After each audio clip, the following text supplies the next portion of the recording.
Where are you on some of these projects, for example, overcoming death through science or just the longevity movement in general? Yeah, no, I'm very curious about it. I love to see progress in that regard. I don't think I necessarily have a motivation towards immortality, though. I might I might be willing to tack on 100 years or so, but the idea of eternity sounds horrific to me. How about uploading your mind to the cloud or having some sort of a brain implant so that you're connected to a machine like the cyborg view? Yeah, but then you get into those philosophical questions about, is that really you? Like there's that whole thought experiment about transmitting yourself through a teleporter, Star Trek style, and it disassembles you, takes a clear map of everything, and then reassembles the whole molecular structure at a different point. And is it just some organism that has your memories intact that popped up in a different place, whereas you actually died, or is it legitimately to be just considered you? I mean, for all intents and purposes, it is you, but in reality, did your consciousness die, and then there's a replica? And the question becomes complicated. Like, say you became disassembled molecularly, it mapped you out, and then something went wrong and it reassembled you in the one pod, but also reassembled the molecular facsimile of you somewhere else. Well, which one is you, or are you both you, kind of thing?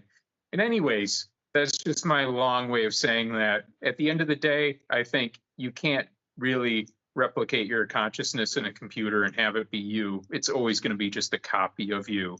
So I think some of these efforts might be futile insofar as actual immortality is concerned. But if your interest is in keeping a facsimile of your consciousness alive and keeping your opinions part of the dialogue or whatever, I mean, it's not to say any of that is a pointless endeavor.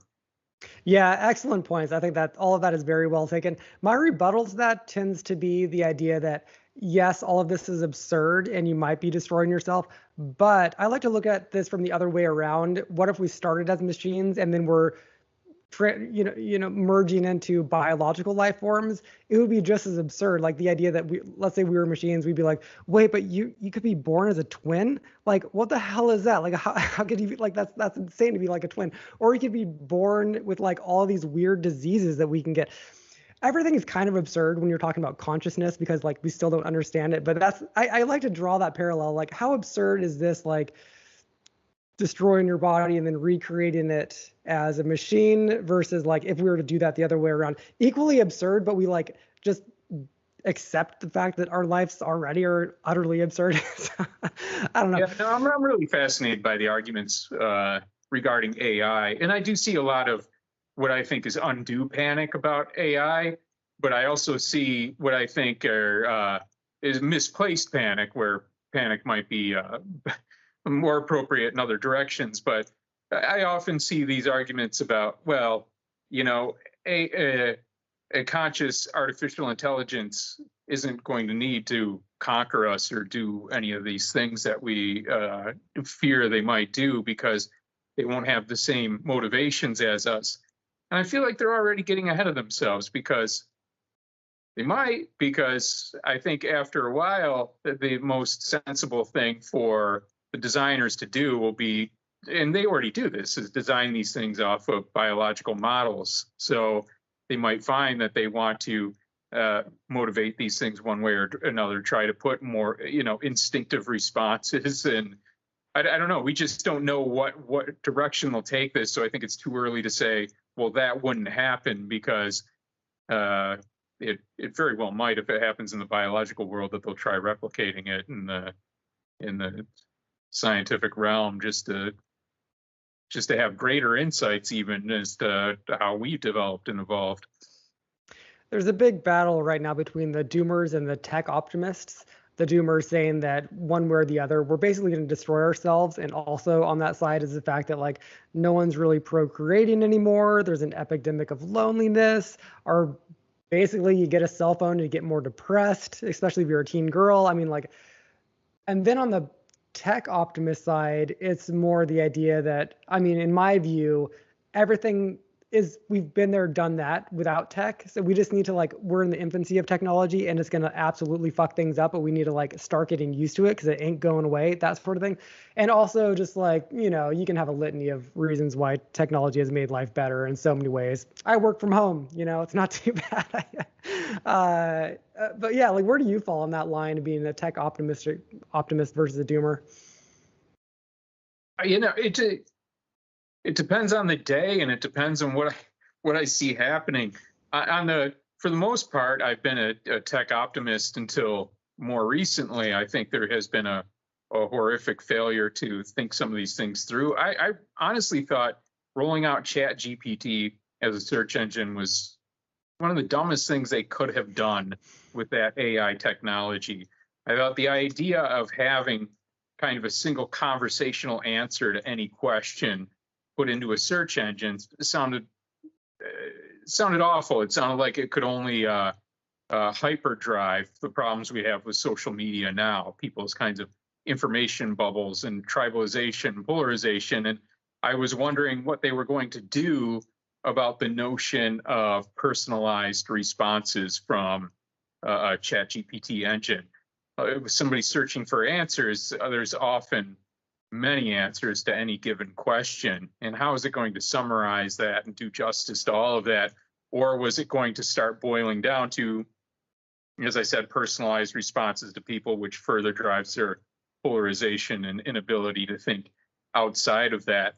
But they rolled it out without thinking of the legal implications either, because I thought, well, there must have been teams of lawyers trying to figure out what they do if you look up an individual and the Chat GPT slanders them based on erroneous material it's scraped from somewhere else, and now it's given as like the answer from God, you know. But anyways, then I saw that they were having lawsuits and things that were similar to these cases that I thought would have been easily thought about in advance, but seemed underexplored in their rush to get it out to market. And that was when I actually got a little worried about I think the overall regulatory stupidity and complete lack of awareness on the part of our politicians. We already saw that when they do those kinds of show trials they have against social media, where they sit, Zuckerberg and the head of Apple and all these guys in a room, and then they start berating them for following the rules to their natural conclusion and not acting as though they're regulated in ways they're not, which would only put them at a disadvantage and is kind of impossible to ask of them to begin with. So, but they keep doing that, and they don't have a sensible system of regulation in place yet. And I do think that is cause for concern. But that said, I do think there are ways that can be mitigated, in that we don't want to get overly rambunctious with regulatory zeal either. And we really do need to allow the maximum potential space for innovation and progress if we want to solve the problems we have, like climate change and other things that demand scientific solutions. Yeah, I am so worried about polarization and misinformation. I mean, does the Satanic Temple try to do anything to mitigate any of that? That's really been a primary focus of mine for a while. And, you know, we started our organization, I think, just at the wrong time for that kind of concern. At the right time for people to understand intuitively where we fall in the war against theocrats and what Satanism could mean in a positive way, as I spoke about previously. But also, we kind of came into existence at a point in time where polarization has just kept getting more and more extreme. And I have to say, I don't think it's as bad now as it was in, say, 2020. I think it was really bad then, and I see evidence now that people are more tolerant, at least to a certain degree, at least in our circles, I think, to hear a differing viewpoint. I think you could, I think today, if people were starting up a whole defund the police campaign, people would be a little more flexible to hearing somebody say that they don't think that's a viable strategy without entirely melting down and canceling them.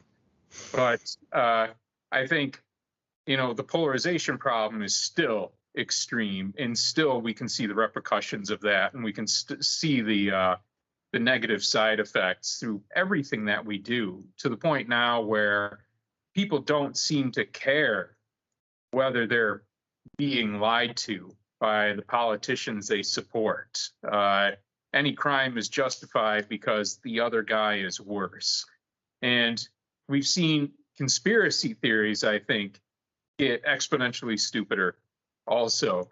I feel like before this kind of rigid polarization, there was at least some kind of motivation for people to at least give the appearance of showing evidence for claims. And now people don't even do that. There's a whole book about that kind of migration into just the post-fact world that was called Some People Are Saying, that refers to that kind of rhetorical tactic where you say, well, some people are saying this, regardless of whether anybody actually is.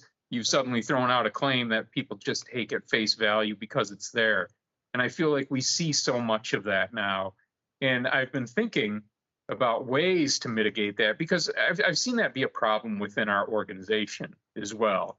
We get people in and, despite our best intentions of having a diverse kind of community where people are safe to discuss even what might be considered dangerous ideas and kind of hash these things out through an open dialogue, we've seen people get very dogmatic about their political viewpoints. We've seen people get really pissed off at me in particular if I won't dictate their exact values to the rest of the organization, demand that that's what the organization is, then we must be entirely on the other side. And I think it's just gotten too dramatically polarized and radical that the only thing we can really do is start at home. We have to set an example for people. We have to engage people better in dialogues. We have to be willing on our end to hear what people are saying before we can expect them to listen to us. We need to act as kind of adult arbiters in conversations within our own organization too. We can't demand 100% consensus on all things. We have to realize that people need a good deal of room to grow sometimes, or that we ourselves can be wrong about things and they can teach us those things. And if you don't give people that kind of space, they are going to end up on the other side. And if you don't have that humility to realize that you could be wrong, you're most likely going to end up being very wrong on something and make a complete fool of yourself. And I think that's where I think that's how I think we should all be trying to address that problem, is in how we respond before we start demanding that the other side be more reasonable and rational. We need to be able to demonstrate that we actually can do that ourselves.